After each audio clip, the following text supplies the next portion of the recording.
yang namanya data saat ini merupakan new oil, minyak baru yang sangat menarik bagi siapapun. Jadi data itu bisa digunakan banyak hal. Kalau nanti mau disalahgunakan, misalnya untuk penyalahgunaan di sektor industri keuangan. Fintech, pinjam uang di fintech dengan nama orang lain. Betul. Pinjam uang di bank dengan nama orang lain. Atau memalsukan identitas untuk pendanaan terorisme.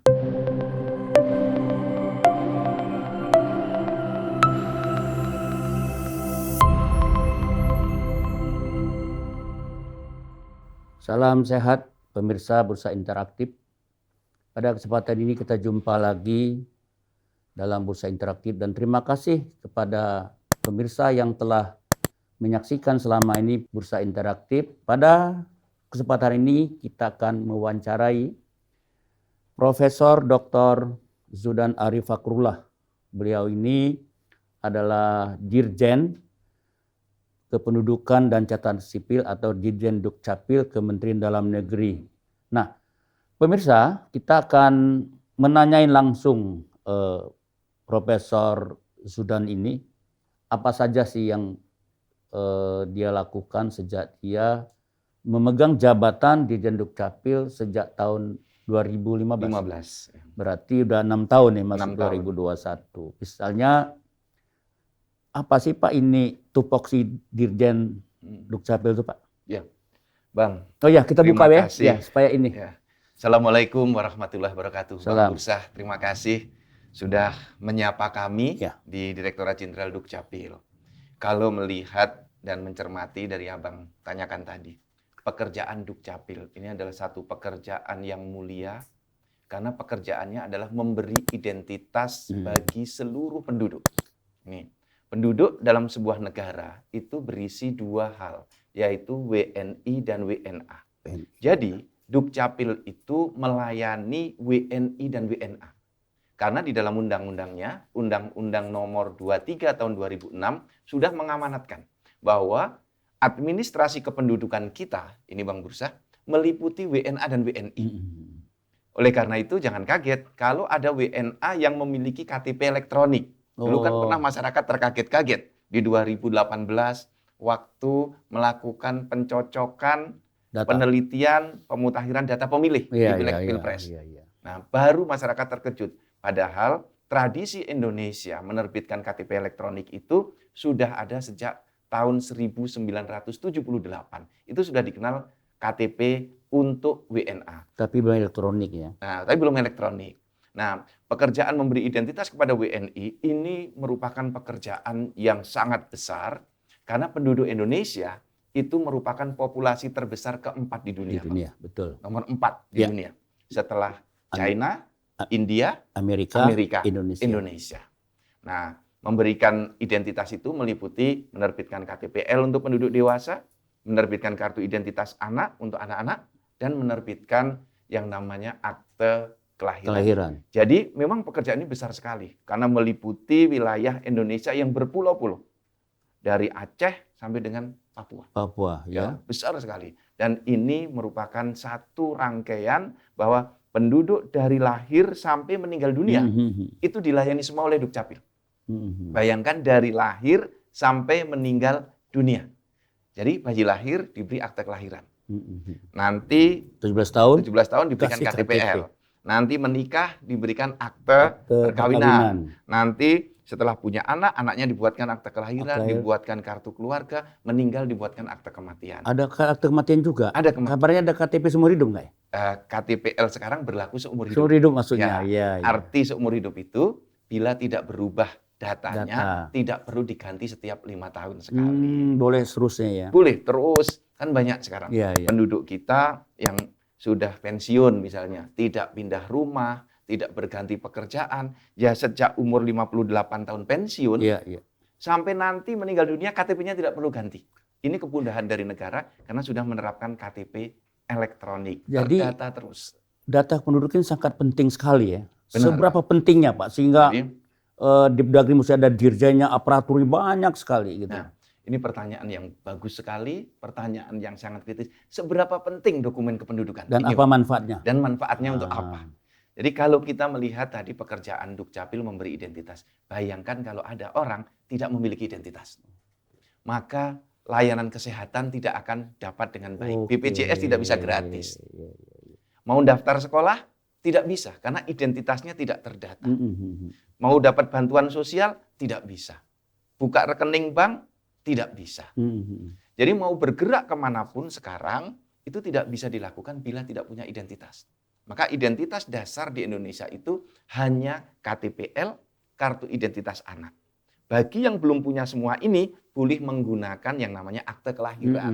Tapi ini baru identitas paling awal. Yang paling bagus adalah KTP elektronik dan kartu identitas anak.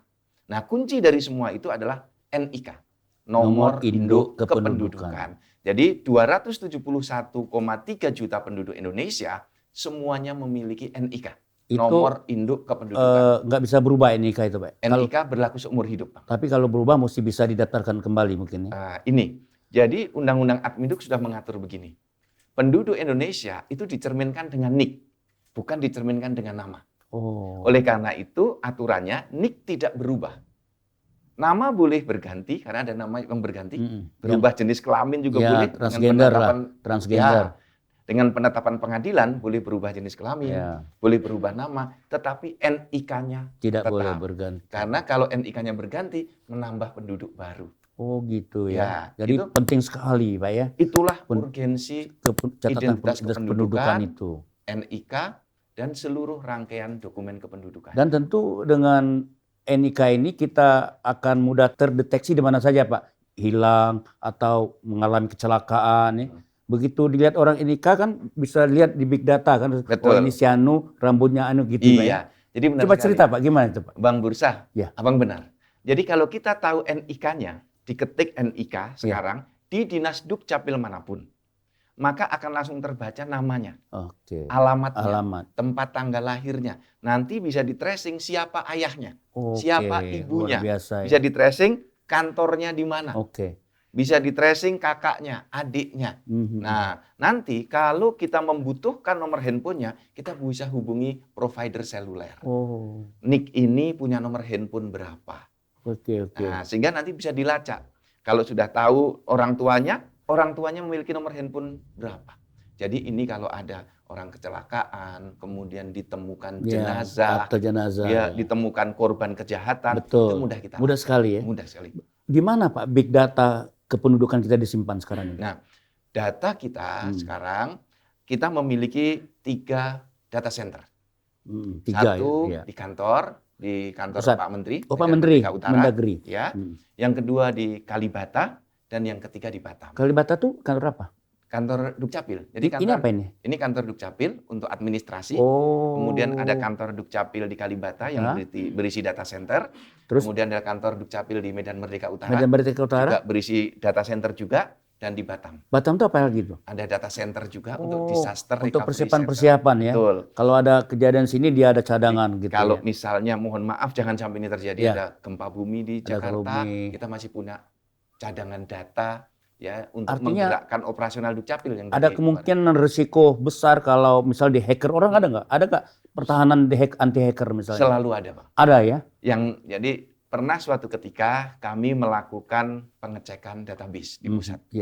Yang mengejutkan adalah dalam 30 detik itu ada satu serangan. 30 detik. Hilang dong data dong semuanya? Enggak, baru diserang. Baru diserang. Iya. Jadi 1 menit itu 2. Jadi dalam 1 jam pernah lebih dari 120 serangan. Dalam 1 jam. Nah inilah yang membuat kami sangat waspada terhadap cyber attack.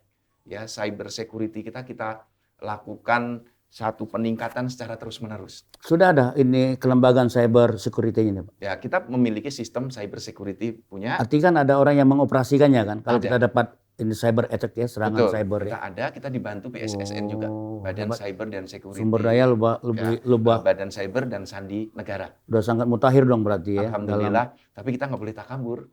Karena namanya pencuri, penjahat itu kan ingin bergerak maju terus. Maju dan sekarang teknologi ini susah terdeteksi kemajuannya. Betul, sangat canggih. Maka kami terus jagain termasuk yang di daerah. Di daerah ya. Kita memiliki Dukcapil daerah nih yang kita juga sangat harus berhati-hati. Jadi ini Dukcapil di daerah ini semua termonitor, terintegrasi dengan Dirjen Dukcapil sama Kementerian Dalam Negeri sama Batam gitu ya? Ya, benar Bang. Jadi ya? Dukcapil Kabupaten Kota itu terintegrasi dengan data di pusat semuanya.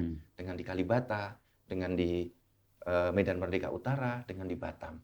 Kita integrasikan. Jadi dengan ketatnya ya penjagaan data big data atau cyber security ini tentu siapa saja bisa memanfaatkan data Dirjen Dukcapil, Pak. Di dalam sistem administrasi kependudukan kita itu dibuka kesempatan berbagai lembaga yang memiliki badan hukum Indonesia. Undang-Undang Adminuk mengatur bahwa semua badan hukum Indonesia boleh menggunakan data kependudukan berupa verifikasi. Jadi mereka punya data, dicocokkan dengan data Dukcapil. Alamatnya benar tidak, namanya benar atau tidak, kemudian jenis kelaminnya benar atau tidak. Misalnya kata endang. Endang itu kalau di Jawa itu perempuan. Di Jawa Barat itu banyak laki-laki. Di kampung saya juga ada laki-laki, Pak, teman saya sekolah. Endang ya, laki-laki. Jadi kalau kita menyebut nama endang, lihat dulu dia tempat lahirnya di mana. Ini mereka mencocokkan itu dengan data Dukcapil. Jadi kita memberikan hak akses kepada berbagai lembaga untuk mereka memverifikasi datanya. Misalnya ada nasabah bank, misalnya di Bank BRI, mau membuka rekening atau mau pinjam kredit bank. Dicek dulu datanya. Profiling ya, siapa orang ini ya. Di profiling, orangnya benar nggak? Datanya palsu atau tidak. Banyak lembaga itu menyampaikan terima kasih pada Dukcapil karena mulai terverifikasi sejak awal. Jadi kalau orang alamatnya tidak jelas dengan KTP, KTP-nya ini tingkat KTP yang palsu sekarang bisa ditekan sangat jauh. Juga tingkat korupsinya juga. Tingkat ini Bang, tingkat penyalahgunaan, kebocorannya, kredit macetnya bisa ditekan sangat bagus karena calon nasabahnya, calon peminjam uangnya itu sudah terdeteksi sejak awal dengan baik. Berarti semua lembaga yang berkepentingan dengan untuk menampilkan data penduduk bisa mengakses ini asal diizinkan kan? Seperti KPU misalnya. Betul. Jadi KPU, KPK, rumah sakit, BPJS, tenaga kerja, kesehatan gitu ya, atau lembaga perbankan, lembaga pertahanan macam-macam ya. Betul. Jadi yang ada undang-undangnya, payung hukumnya itu. Iya. Ini dipayungi di Undang-Undang Administrasi Kependudukan. Kemudian dipayungi juga PP tentang Administrasi Kependudukan, Permendagri 102. Nah, sekarang kita sedang membuat RUU Perlindungan Data Pribadi. Sedang kita bahas bersama DPR. Nah, mudah-mudahan ke depan perlindungan data pribadi kita semakin kuat. Kalau ada hacker juga bisa kita beri sanksi yang keras. Termasuk juga orang yang menyalahgunakan data, baik data apapun. Karena di kita kan ada data kependudukan, data perbankan, ya, data pertanahan, data asuransi, data kemahasiswaan, data kesehatan. Besar semua sekali. Ya? Iya. Di Indonesia itu banyak sekali. Sekali ada kendala bisa membahayakan ya, ancaman bagi negara kita, Pak. Bayangkan Bang, kita penduduk dengan 271,3 juta yang bekerja di industri keuangan, di sana memiliki data penduduk terkait dengan keuangan. Yang di sektor kesehatan, data penduduk terkait dengan kesehatan. Yang di perguruan tinggi, data penduduk terkait dengan pendidikannya. Besar sekali potensi kita. Potensi untuk berkembang, maupun potensi bila ada penyalahgunaan. Nah, ini kan dua sisi mata uang yang harus bisa kita kelola dengan baik. Tadi soal penyalahgunaan, Pak. Berarti kan dengan data kependudukan ada risiko penyalahgunaan kan? Iya. Gimana cara kita membentengi, membarriernya supaya penyalahgunaan ini tidak terjadi lagi seperti masa-masa 6 tahun sebelumnya gitu. Jadi Bang Bursa dan seluruh pemirsa, yang namanya data saat ini merupakan new oil, minyak baru yang sangat menarik bagi siapapun. Jadi data itu bisa digunakan banyak hal. Kalau nanti mau disalahgunakan, misalnya untuk penyalahgunaan di sektor industri keuangan. Fintech, pinjam uang di fintech dengan nama orang lain. Pinjam uang di bank dengan nama orang lain. Atau memalsukan identitas untuk pendanaan terorisme. Itu kan? Untuk dia buka rekening dengan nama siapa untuk pendanaan terorisme. Digandakan. Betul. Atau membuka donasi, Bang. Sekarang kan banyak sekali. Benar. Kalau ada bencana, buka donasi. Ada apa kejadian, buka donasi. Ada orang didolimi, buka donasi. Nah, yang buka donasi ini, who you are-nya, siapa dia, itu harus bisa dipetakan dengan baik. Nah itu fungsi dengan Dukcapil. Udah sejauh mana Dukcapil memetakan orang-orang suka membuka donasi-donasi? Nah, itu kami nanti bekerja sama dengan perbankan. Nah perbankan yang punya Oh. datanya, tetapi kami memastikan penduduknya ini benar. Kalau penduduknya tidak benar, jangan dibuka rekeningnya. Karena dengan NIK-nya bisa diketahui, ini data palsu atau data yang sebenarnya. Banyak sekali soalnya. Kita Banyak kadang-kadang sekali karena di rasa Indonesia. kemanusiaan termasuk nyumbang juga 100.000. Tapi kalau 1 juta orang nyumbang banyak juga duitnya kan. Dan itu kita tidak tahu uangnya untuk apa. Iya. Apakah gerakan untuk radikalisme, betul. untuk terorisme, betul. kita tidak tahu. Wallahu a'lam. Bisa ngancam negara ya kalau betul. data kependudukan Maka ini. disitulah untuk kita bekerja sama dengan bank, dengan PPATK, bagaimana melakukan pencegahan pendanaan terorisme. Maka siapapun yang buka rekening bank itu harus bisa dipastikan who you are-nya siapa. Harus siapa konkret dia. Ya, siapa dia. Betul. Nah, inilah sumbangsih Dukcapil di sektor industri. Tapi selama ini belum ada ini tren penyalahgunaan ini data Dukcapil oleh pihak lain selama ini. Ya, alhamdulillah sampai saat ini kita belum menemukan masih nol ya. itu. Masih nol ya. Karena kami melakukan satu validasi, evaluasi secara rutin dan secara tiba-tiba. Kalau pernah suatu ketika ada lembaga yang bandel, tidak mau memberikan laporan, itu kami matikan sistemnya. Bisa ya? Nggak bisa kerja. Begitu ya? Iya. Hebat kali. Jadi pernah suatu ketika ada telepon seluler itu terlambat menyampaikan laporan. Terlambatnya 3 bulan, nggak kira-kira. Bulan pertama kami tolerir karena kami menganggap mereka sedang konsolidasi di perusahaannya. Kok bulan kedua nggak juga memberikan laporan? Bulan ketiga langsung saya matikan. Saya diteleponin terus, Pak Prof, kami nggak bisa kerja ini karena sistemnya mati. Saya pura-pura nggak tahu aja, saya dinas di luar. Nah, kenapa? Baik, saya cek dulu. Setelah itu saya beritahu, Anda sudah 3 bulan tidak memberikan laporan pemanfaatan data tadi. Nah, sekarang sudah tertib.